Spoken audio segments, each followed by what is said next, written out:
il y a un an à peine, il rayonnait sous les projecteurs de la Ligue des Champions, impeccable face à Haaland, rassurant derrière une défense milanaise disciplinée.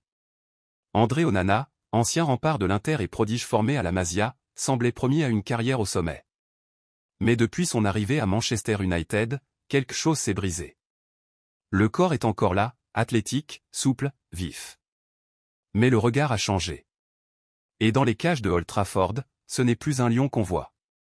C'est un homme en lutte avec lui-même. La promesse mancunienne qui vire au doute. Quand Manchester United mise 50 millions d'euros pour s'attacher les services d'un gardien, ce n'est pas pour patienter.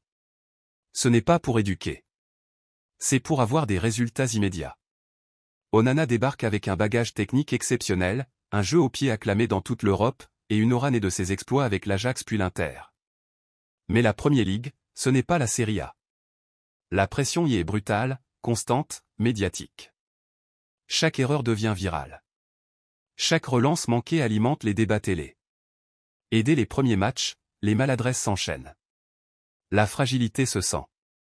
Les gestes deviennent mécaniques. La confiance s'effrite. Et les critiques s'abattent. Implacable. La comparaison avec Edouard Mendy, deux trajectoires, un même gouffre. Il est impossible de ne pas penser à un autre lion d'Afrique qui a souffert sur les pelouses anglaises. Edouard Mendy, après une saison de rêve à Chelsea ponctuée par une Ligue des Champions, s'est lui aussi effondré mentalement après une bourde face au Real Madrid en 2022. Cette erreur lui a coûté sa place. Sa dynamique. Son statut. Aujourd'hui encore, Mendy tente de reconstruire ailleurs, dans un environnement plus sain. Et ses prestations solides avec le Sénégal rappellent que les qualités sont toujours là. Ce n'est pas le talent qui s'éteint, mais la flamme mentale qui vacille. Onana semble emprunter le même sentier glissant. Et s'il n'y prend garde, il pourrait y laisser bien plus que sa place de titulaire. Le choc psychologique, une spirale invisible mais redoutable. Un gardien n'est pas qu'un joueur. C'est une forteresse mentale. Et à Manchester United, Onana subit un climat toxique, résultat en dents de scie, défense fébrile, critiques incessantes, réseaux sociaux impitoyables. Chaque erreur devient une sentence. Chaque match une épreuve. Et cela finit par broyer. Ce n'est pas son jeu qui est mauvais. C'est sa tête qui est encombrée. On voit un gardien hésitant, en retard d'un pas, paralysé au moment d'intervenir. Les 2 buts faciles encaissés face à Lyon, 2-2, lors d'un match amical, en sont la preuve. Pas de manque de technique. Juste l'ombre d'un doute qui transforme le réflexe en panique. Le football anglais, une jungle pour les gardiens étrangers. L'Angleterre n'est pas tendre. Et pour un gardien étranger, les exigences sont démesurées. Peu ont survécu sans cicatrice. Kepa, Bravo, Mendy, tous y ont laissé des plumes. Même les meilleurs s'y sont perdus. Il faut un mental de granit, un environnement stable, et une confiance sans faille pour s'y imposer.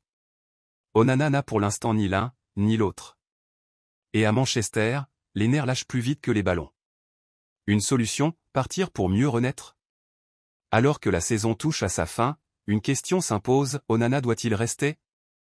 La réponse semble douloureuse, mais évidente, non. Il doit retrouver un cadre plus serein. Un championnat où la lumière est moins brûlante. Où l'on juge plus le jeu que le buzz. Où l'on regarde l'homme derrière le joueur. Il ne s'agit pas de fuir. Il s'agit de se sauver. Rejoindre un club où il peut se reconstruire, retrouver son sourire, sa sérénité. Et redevenir celui qu'il était, l'un des gardiens les plus complets du monde. Un lion blessé, mais pas abattu. Le football est cruel. Il élève les plus humbles, et brise les plus brillants. Mais il a aussi cette magie, il offre des secondes chances. André Onana est au creux de la vague. Mais ceux qui l'ont vu briller savent qu'il n'a rien perdu. Il ne lui manque qu'une chose, retrouver le calme, et croire encore en lui. Car un lion ne meurt pas dans le vacarme. Il se relève, en silence. Et rugit à nouveau.